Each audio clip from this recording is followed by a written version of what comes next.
America के अंदर कुछ डॉक्टर्स की टीम है जो इस बात के ऊपर रिसर्च कर रही है। आप लोग ने भी सुना होगा डॉक्टर रेमंड मूडी का नाम। डॉक्टर रेमंड मूडी जो लोगों को हिप्नोटाइज करके पास्ट लाइफ में ले जाते हैं, उसकी टीम में एक भारतीय डॉक्टर भी है और वो भारतीय डॉक्टर बीके है। और उनकी टीम में ये डॉक्टर्स इसीलिए अलग अलग भाषाओं वाले उसने रखे हैं ताकि जब पास्ट लाइफ में ले जाते हैं और कई बार वो उस भाषा में बोलने लगते हैं तो क्या बोल रहे हैं पता नहीं चलता है। तो जब भी वो बहन यहाँ पर आती है, जो डॉक्टर है वो आती है, तो उनका लेटेस्ट रिसर्च बताती है।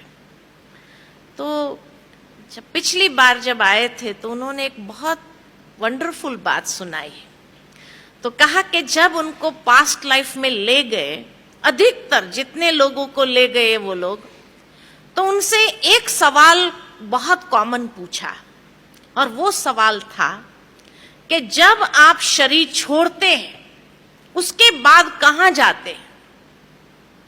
सीधा दूसरे शरीर में प्रवेश करते हैं या भगवान जैसी कोई चीज है और उसके पास जाते हैं और भगवान आपको फाइनलाइज करते कि आपको ये घर में जन्म लेना है, ये घर में जन्म लेना है, कहां जाते हैं?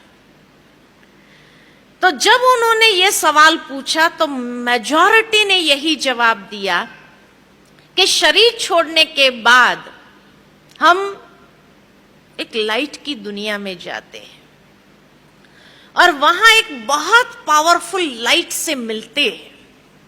शायद वही भगवान था। का कैसे पता चला आपको कि वही भगवान था?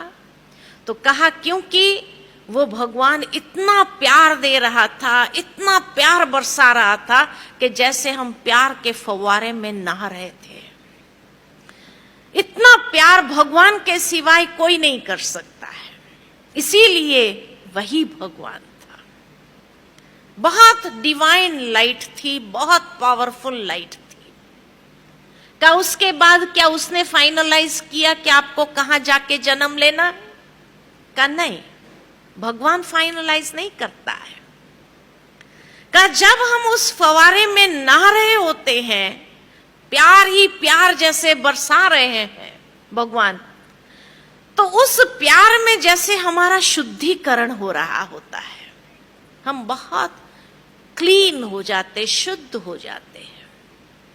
और ऐसे शुद्ध जब हो जाते हैं, बहुत लाइट फील करते हैं, उसके बाद हमारे सामने हमारी जीवन यात्रा की एक फिल्म की तरह पूरी जीवन यात्रा हमारे सामने से गुजरती है। और इतनी शुद्ध अवस्था में होने के कारण, क्योंकि परमात्मा प्यार में जैसे हम इतने शुद्ध हो गए, तो जब वो फिल्म चलती है हमारे जीवन यात्रा की, तो एक एक कर्म को देख करके हमें लगता है ये कर्म मैंने किया, इतने बुरे कर्म किए, इतने लोगों को मैंने चीट किया, उतने लोगों के साथ मैंने ऐसा व्यवहार किया। तो एक एक कर्म मेरे सामने जब आता है तो हमें अपने ही कर्मों को देख करके बड़ी शर्मिंदगी महसूस होती है। तो कहा उसके बाद क्या भगवान सजा देता है? कहा नहीं, भगवान सजा नहीं देता, भगवान प्यार ही देता है।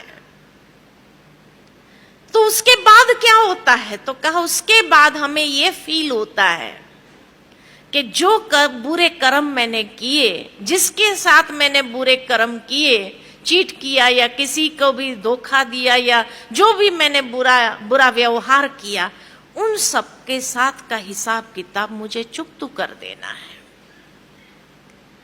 और इसलिए हम वहां से वापस आते हैं और वापस आने पर हम खुद डिसाइड करते हैं कि मुझे कहां जन्म लेना चाहिए, ताकि उन आत्माओं के साथ मैं जल्दी से जल्दी हिसाब चुकता कर दूं। तो हम डिसाइड करते किस घर में हमें जन्म लेना है। उसके बाद हम ये डिसाइड करते हैं कि ये कर्म का फल हम कैसे चुकाएंगे, इसके लिए होनी को फाइनल करते हैं। डेस्टिनी को फाइनल करते हैं कि ये डेस्टिनी होगी और ये कर्म का हिसाब हम ऐसे चुकतू करेंगे। तो सारी जो डेस्टिन्ड बातें हैं उसको हम फाइनलाइज करते हैं। इसलिए कहावत है, होनी को कोई टाल नहीं सकता है, क्योंकि वो होनी हमने ही फाइनलाइज की होती है। उसके बाद उन्होंने कहा, बहुत सटल बातें उन्होंने सुनाई और कहा उसके बाद जब होनी फाइनल हो जाती है, सारी होनियों को फाइनल कर देते हैं, उसके बाद हम ये भी फाइनलाइज करते हैं कि किस दिन हमारा जन्म होगा। तो जन्म की तारीख को फाइनलाइज करते हैं और उसके बाद ये भी हम फाइनलाइज करते हैं कि ये हिसाब चुकाने के लिए हमें कितने साल चाहिए। तो आयुष्य को फाइनलाइज करते कि भाई 5 साल चाहिए, 15 साल चाहिए, 50 साल चाहिए या 100 साल चाहिए, कितना साल मुझे चाहिए ये हिसाबों को चुकतू करने के लिए। तो आयुष्य को फाइनलाइज करते हैं और आयुष्य को फाइनलाइज करने के बाद हम ये भी फाइनलाइज करते हैं कि ये शरीर छोड़ने के लिए कौन सा कारण बनेगा, कौन सी होनी बनेगी।